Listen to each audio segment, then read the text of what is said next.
contestación a esa pregunta suele ser tan complicada que yo normalmente contesto, pues asiste a una constelación y entonces entenderás, ¿no? La idea es que es una técnica que no es nueva, uno va representando en personas y a través de esa representación sale lo invisible, lo inconsciente, que realmente nos está moviendo en la vida cotidiana. Entonces, gracias a lo que se observa, podemos comprender qué fuerzas nos mueven cuando creemos que lo hacemos nosotros solos, pero que precisamente acabamos en conflictos o enredos. Y entonces vamos descubriendo, pues, ¿cómo decir? Presencias, la presencia del pasado, la influencia de todo lo que hubo atrás está aquí con nosotros y precisamente influencia nuestras decisiones, nuestras emociones, muchas veces para bien y no nos damos cuenta, pero de vez en cuando para ir a un conflicto que no tiene salida si precisamente no sacamos a la luz ese pasado. Si yo fuese un niño y me tuvieras que describir en qué consiste la constelación, ¿cómo lo harías? Pues fíjate, con los niños casi es más fácil decirle, mira, en eso que estás sintiendo o eso que no entiendes, imagina a tu abuelo, imagina un tío olvidado, imagina un niño muerto que está llamando para que se le vea y se le ame, y a que lo entiendes, y el niño inmediatamente lo entiende. El niño puede percibir que no hay solamente lo que vemos, sino que pues presencias de atrás. Entonces ahora queda por definir qué tipo de presencias, ¿no? Lo que podemos observar precisamente es que toda emoción tiene un ciclo, todo evento, no, todo acontecimiento de nuestra vida tiene un ciclo también. Algo se empieza y algo tiene que terminar. Y eso es algo que la Gestalt misma ha estudiado, que otras disciplinas han estudiado muy a fondo. Y cuando algo queda sin terminar, sin asumir, pues o bien esto durante el resto de nuestra vida va pesando sobre nosotros, o si nos morimos con ese asunto sin terminar, pues un descendiente va a tener que intentar vivirlo para terminarlo también. Y si no lo termina, si no entiende, porque ya no corresponde a su vida, entonces es como incoherente en su vida, pero se presentará en su vida, pues la siguiente generación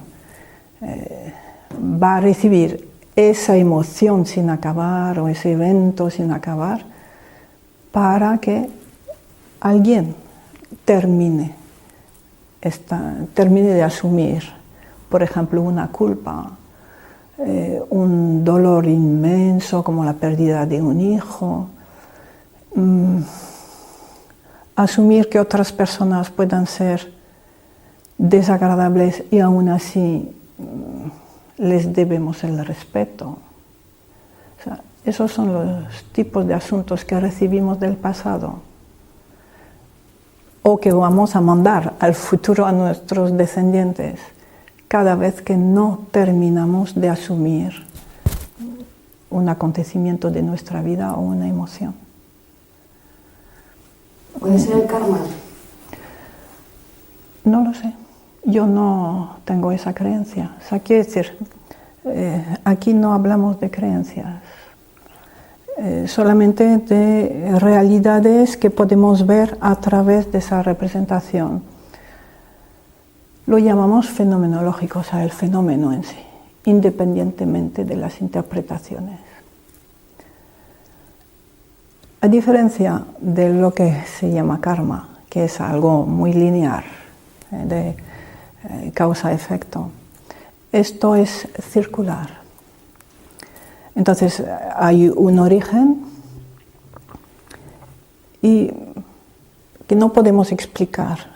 Por resonancia, los descendientes repiten lo que se ha vivido y lo que está sin terminar. Y si un descendiente termina algo del pasado, ese pasado se sana. No se puede explicar, pero es así. Y al sanarse, de nuevo, permite que se sane más adelante a otros descendientes de la misma familia. O sea, que tiene que ver con la sangre. Un niño adoptado tendría... Tiene que ver con la resonancia, más exactamente que con la sangre. Hay niños adoptados que viven algún asunto grave de su familia adoptiva. Lo vive por agradecimiento a su familia adoptiva. Por eso no es solamente la sangre. Ya.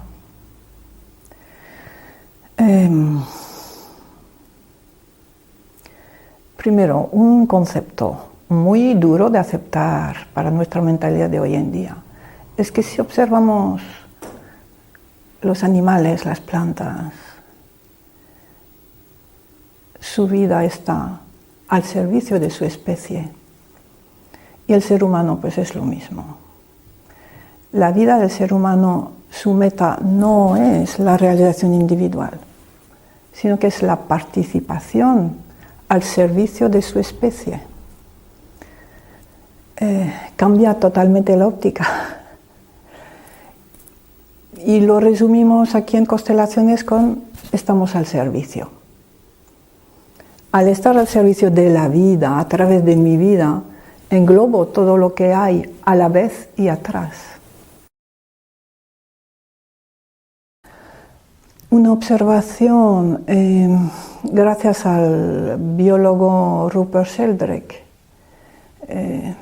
que ha podido descubrir, bueno, no solo él, sino ya lo habían descubierto, pero él lo ha trabajado más, la existencia de los campos mórficos, morfogenéticos y mórficos, que son campos de memoria que acompañan todo lo que existe y que permiten que cada nuevo individuo, objeto, bueno, objeto también, ¿no? Pero animal, planta o ser humano, está continuamente informado de todo el pasado.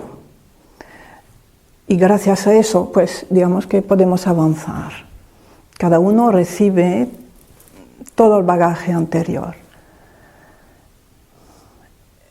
Esto significa que de un modo instintivo repetimos lo anterior, totalmente independientemente de las constelaciones, incluso de lo sistémico. Estamos empujados, impulsados por la repetición de ese campo de memoria, por la repetición de lo que nos informa. La sanación puede venir al individuo, pero no a través de ese campo de memoria. Viene de otro campo. Viene de la conexión a algo más grande. A un campo que no es ni el campo sistémico humano, ni ese gran campo de la vida del universo. Y es eso, digamos, lo que hace lo específico de las nuevas constelaciones, es la conexión a la fuerza de sanación, que es más allá de esos campos de memoria. Ya, pues sí, y es como esa paradoja de ver que cuanto más conectados a una noción realmente inexplicable, inasequible a nosotros, pero abiertos a ello, más concreto se vuelve y más palpable se vuelve lo espiritual. Por eso yo no suelo utilizar la palabra espiritual o espiritualidad, aunque lo implique, pero es una espiritualidad totalmente materializada. La sanación viene precisamente de abrirnos más allá de los campos de memoria. La repetición del pasado pues incluye repetir las creencias, tener fidelidades, tener la conciencia de. Eso es lo que trae las consecuencias negativas en nuestras vidas. Mientras que la apertura a lo nuevo, a la vida, a la creatividad, que implica no tener nombres, sino estar en el momento presente, solo en el momento presente. Eso es donde llega la mayor sanación. Aquí donde encontramos la fuerza de sanación, esa fuerza inherente de sanación que describen prácticamente todas las tradiciones, o todas las místicas. Conectamos con esa fuerza de sanación en cuanto estamos en el momento presente y nos abrimos a lo que realmente es el momento presente, que es la irrupción de algo mayor, de algo infinito en el momento presente. Y es a eso que me refiero cuando nos conectamos antes de poder constelar o nos conectamos con lo más grande que está en el vacío, algo indefinible. Y ¿dónde hay vacío si no es en el átomo, por ejemplo? Quiere decir que todos nosotros, todo objeto, todo está habitado por lo más grande. Y cuando conectamos con eso, con ese saber, o esa conexión que nos puede ser regalada, o sea, nosotros solo nos podemos abrir a ello, es cuando entra la fuerza de sanación, la comprensión, la energía. Y precisamente el cambio lo llama Sheldrake como una mutación. En esos campos de memoria entra una nueva información que permite el cambio. Y allí en las constelaciones, a nuestra escala, es lo que estamos produciendo. Introducir cambios desde otro nivel o desde fuera, a veces muy a menudo desde la toma de conciencia. Introducir cambios que se graban ya en el inconsciente colectivo, en el inconsciente genético, que va transformando las realidades.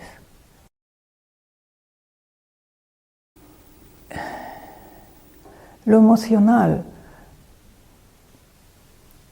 a través de lo que podemos representar aquí en constelaciones o a través de los libros de Bruce Lipton, ¿no? Podemos ver que las células, incluso las primeras, viven lo que podríamos interpretar como emociones. No es algo que irrumpió un buen día en la vida, sino que en todo momento hubo un movimiento hacia la vida, hacia la muerte, hacia más reproducción, hacia más pertenencia, hacia bienestar o malestar. Entonces, conforme los seres se volvían un poco más elaborados, también esas primeras reacciones de bienestar, malestar, se fueron elaborando hasta llegar a nuestras emociones de hoy. Es como una larga evolución de conciencia, pero que había conciencia en las primeras células también. Hay conciencia en la piedra. Los átomos de la piedra están formados de los mismos átomos, o sea, con la misma elaboración que nosotros.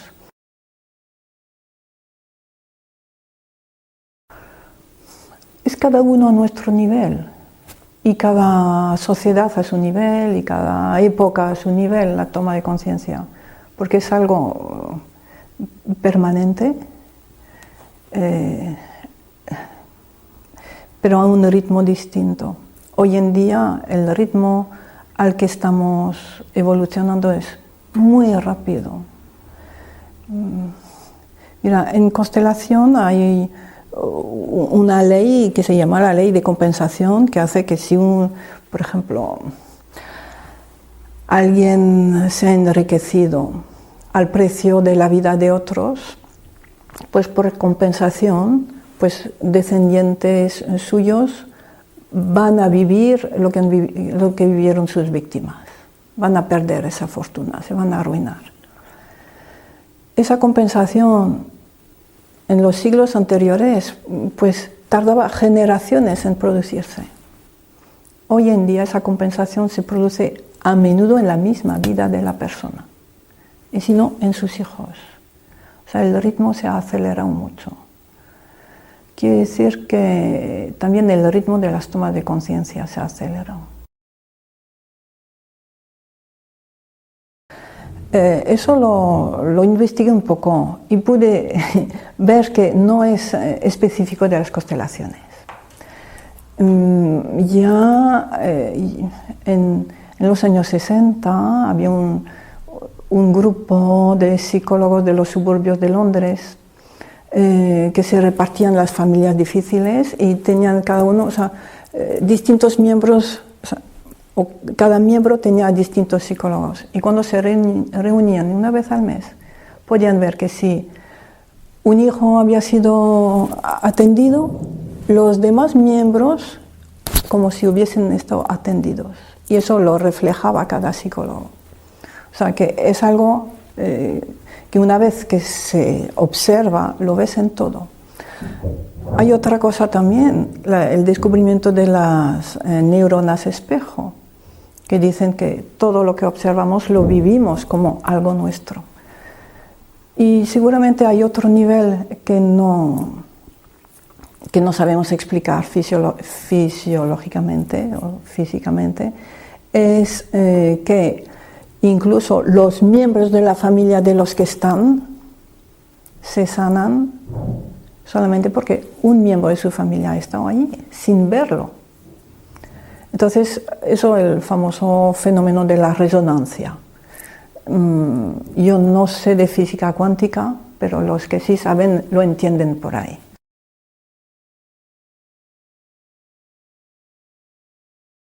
Entonces, aquí aparece la dimensión sistémica. Precisamente en la esquizofrenia se pudo descubrir a través de esto, de todas las observaciones de Palo Alto en Estados Unidos, pues que un esquizofrénico forma parte de todo un sistema, lleva toda una carga que se va llevando desde hace varias generaciones. Si no se sana todo, si no se sana el origen, entonces el que se sana simplemente lo que hace es transmitir la enfermedad, devolvérsela al mayor que, entre comillas, se la dejó, se la entregó. Y eso es la dimensión sistémica. Entonces, ¿qué observamos cuando...?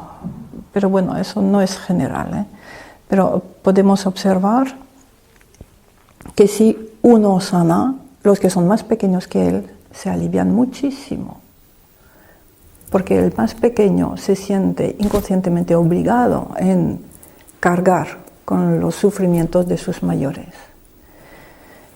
Y el que se sanó, si estaba enfermo, porque inconscientemente había dicho a su madre o a su abuela, yo me pongo enfermo en tu lugar, pues esa persona es la que se va a poner enferma.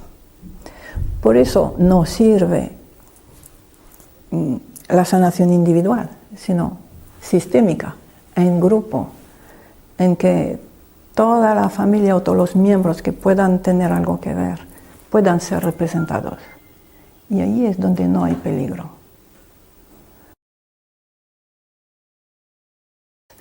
Las constelaciones han tenido mucha evolución. Primero era una psicoterapia.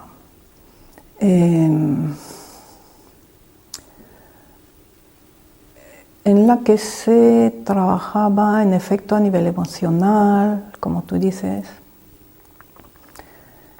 y de una cierta manera totalmente todavía imbuido de lo que era la psicoterapia pues en los años 70-80. Vale. Bert Hellinger, el gran creador de las constelaciones, evolucionó de un modo radical al final de los años 90 y principio del 2000. Y en ese momento las constelaciones dejaron de ser una psicoterapia, sino lo que él llama un servicio a la vida, una apertura de conciencia, un descubrir otro modo de vivir. Y a partir de ese momento se puede decir que Hellinger había descubierto un nuevo paradigma que se acopla a ese nuevo paradigma que estamos viviendo desde distintas ópticas, que supone una filosofía muy específica y cuyo instrumento son las constelaciones. Y entonces vemos que las constelaciones, pues hay una técnica que va acoplándose a la filosofía del constelador. No es una herramienta, ¿cómo se puede decir?, autónoma. Está totalmente al servicio de la filosofía de cada constelador. Y sus resultados vienen de allí. Y eso es lo que nos ha enseñado Bert Hellinger. Y lo repite, yo soy un filósofo. Las constelaciones vienen como instrumento, como reflejo de esa filosofía. Y filosofía, hay que privilegiar lo sistémico y lo fenomenológico. Y fenomenológico quiere decir, aquí y ahora, sin protocolo, me olvido de todo lo que sé en el momento de la constelación. No es emocional, ya no son terapias emocionales. No es teatro, no es psicodrama, ya no lo es otra cosa. Para mí la constelación de hoy se ha convertido en una meditación activa, pero lo que es una meditación es abrirse a otro principio, a otra energía, a abrirse y dejarse guiar. Y las constelaciones de hoy son eso. El constelador se conecta con no se sabe lo que y enseña y pide a todos los presentes que estén en esa energía. De tal modo que durante la constelación ya son los mismos participantes que desde ese estado meditativo se sienten empujados a participar. Cuando el campo necesita a alguien, ya no es el constelador que tiene que pensar que No, es el mismo campo que va a hacer surgir los representantes necesarios. La meditación es desde el silencio. Las constelaciones hoy están en el silencio completo. Y se siente una inmensa fuerza con eso. Y los resultados son mucho más rápidos que antes.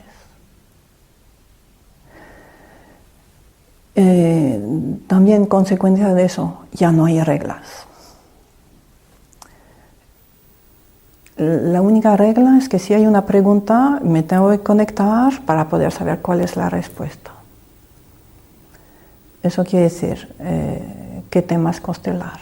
Si se puede constelar varias veces un mismo tema. ¿Cada cuánto se tiene que constelar? No hay regla. ¿A quién puedo constelar? No hay regla. Entonces es muy bello y muy exigente a la vez. Entonces me suelen preguntar, ¿pero entonces no hay nada que aprender? Pues sí. Es como ser Picasso. Para ser Picasso hay que saber dibujar y pintar a la perfección. Después te viene la intuición. Entonces aquí, en la formación, es también una formación un poco elaborada por cada uno. O sea, hay distintos temas, hay un horario que cumplir, pero cada uno lo hace cuando lo siente y al ritmo que siente. Y hace los talleres que él sienta. Antes has dicho que esto no es una cuestión especialmente emocional, o sea que ya está como un segundo nivel, pero yo veo el sitio lleno de cajas de Kleenex. Sí. Y creo que aquí la gente llora mucho, o sea... Sí. Es que, vamos a ver, hay dos grandes emociones, que es el amor y el desamor. Las demás emociones, el miedo, la rabia, los celos, la tristeza, son como, a ver, no me viene la palabra, protecciones al desamor. Que es cuando nos abrimos al desamor, es totalmente desgarrador. Pero es muy breve y después ya volvemos a nacer a otra cosa. Las demás emociones son distracciones y en eso no es emocional las constelaciones. Si estamos centrados de un modo muy profundo, ya no vivimos esas catarsis, esas otras emociones. Si vivimos aún la rabia o el miedo, es que no estamos lo bastante centrados. Entonces, aquí los movimientos muy a menudo acaban en ese llanto profundo, silencioso, que significa sanación. Haber llegado al núcleo del dolor, del trauma. Y por eso, los pañuelos. Vale. Mira, la mayoría empezaron por problemas propios.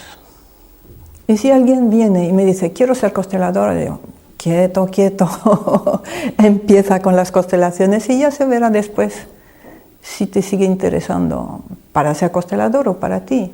Pero la primera etapa es hacer la limpieza interna. Y ante todo, iniciar un camino de toma de conciencia. Iniciar un desarrollo personal. Eso Hellinger lo decía de un modo muy claro. Las constelaciones tienen dos contextos. Un primer contexto de supervivencia y un segundo contexto de desarrollo personal. Eso lo he visto, en efecto. Alguien que viene en una situación de supervivencia, la constelación está allí y normalmente le ayuda en esa supervivencia, o para vivir mejor, o para morir mejor, ¿de acuerdo? Pero la segunda constelación, ya el campo le pide dar algo a cambio. Una de las grandes leyes del universo es equilibrar el dar y recibir. Las constelaciones no es el medio de solucionarlo todo, sino doy a cambio. Entonces lo que doy a cambio es prácticamente la única libertad que tengo, que es decir sí o no a la vida que tengo. Y es un camino difícil y largo poder entrar en el sí asiento a la vida como es. Sí acepto mi vida como es, me acepto como soy, acepto incondicionalmente mis padres, acepto incondicionalmente mi vida. El sí y las gracias a eso. Son los dos pasos que la persona ha de dar si quiere que sus constelaciones tengan efecto. Y muy a menudo, además, en ese sí a mi vida como es, gracias a mi vida como es, ya entra por sí sola la sanación. Porque realmente es el camino de sanación. Pero es el gran camino de la apertura, de la toma de conciencia y del desarrollo. Entonces, cada taller de constelación se basa en eso. Y en abrirnos a esto. Y a lo que significan los distintos aspectos de la vida. Entonces, primero, reconocer que hay algo más grande, que estamos al servicio de la especie, de la vida. O sea, ese cambio, y el sí a la vida como es. Y a partir de allí ya vienen las constelaciones. Entonces ya, a partir de eso, cada uno sigue el temario como lo ve, como quiere. No hay un principio, no hay un final. Hay un número de horas que hacer, pero si uno quiere ser constelador antes y experimenta que a él le sale, pues adelante, o sea, no hay regla. En la vida cada uno es libre y es responsable de sus actos. Yo no soy quien para decir tú sí puedes constelar y tú no. Es una decisión personal. También está, claro, asumir todas las consecuencias de nuestras decisiones, responsabilidades. Entonces, para ayudar a eso, pues en los talleres hay un taller que se llama Empezar a Constelar, en que reciben las directrices para empezar a practicar. Y en el momento que uno quiere, hay una constelación de la capacidad consteladora de esa persona. Y cualquier persona que incluso no ha hecho ninguna formación la puede, o que viene de otra formación, da igual, puede hacer esa constelación y recibir una información muy importante sobre si puede o si no puede, o que todavía no es el momento.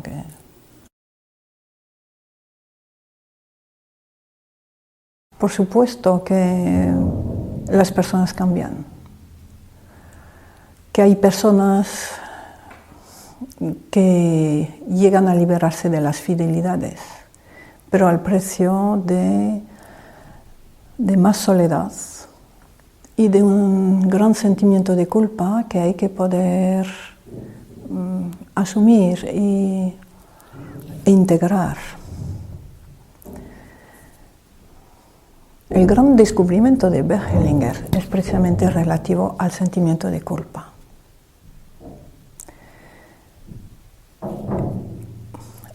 Uno se siente culpable cada vez que se aleja de algo que le da seguridad. Algo o alguien, un grupo que le daba seguridad. Y nada más. Y ese sentimiento tan desagradable que es la culpa desaparece en cuanto volvemos a la relación anterior. Y eso podemos observar que en la evolución de la humanidad fue totalmente necesario que hubiera esa reacción hormonal, esa emoción, para que las tribus pudieran sobrevivir, para que cada individuo pudiera sobrevivir dentro de su clan. Pero hoy en día, gracias al progreso, se nos permite, pero no solo se nos permite, se nos pide una apertura de conciencia, un individuarnos con respecto al clan de origen. Quiere decir separarnos primero de nuestros padres, de los valores familiares, de los valores tradicionales. Y eso necesariamente hace sentirse culpable. Y pocas personas tienen la fuerza de hacer eso. Por eso esas tomas de conciencia son relativamente lentas, porque hay que poder aguantar el separarse de lo anterior, el sentirse distinto, criticado, el sentirse criticado por falta de agradecimiento a los padres, como que ahora tú no respetas la religión que te da o los valores que te da. El descubrimiento de Hellinger es que la buena conciencia es un instrumento de muerte, no un instrumento de vida, no un instrumento de amor. Cuando aceptamos estar en la mala conciencia, vamos hacia la creatividad, vamos hacia más humanidad. ¿Qué significa buena y mala conciencia aquí? Porque no he entendido. Vale, el salir de la lealtad, salir de una lealtad crea mala conciencia. Mientras que seguir leal, seguir fiel, crea buena conciencia. Y el niño pequeño hace todo para sentirse leal. Cuanto más leal, mejor. Así se siente pertenecer más. Lo que pasa es que esa pertenencia quiere decir, los que son como vosotros, sois los buenos. Yo soy de los buenos. Los otros no. Y entonces, para tener más buena conciencia, hago algo en contra de los demás. Les desprecio para empezar. Y si estamos en otro contexto, hasta los mato para poder sentirme pertenecer más a mi grupo de origen, más fiel. Y eso fue el gran descubrimiento de Hellinger. Y ha creado mucho rechazo con esto. Duele. Quizá depende de dónde pongas la mirada al decir que el origen en ese momento fue violento y el anterior cómo fue. Entonces, lo que observamos, la vida es energía. El primero que me abrió los ojos a eso fue De Martini y la física cuántica. Le tengo una deuda. La vida es energía. La energía no es una corriente continua. La energía son momentos de energía.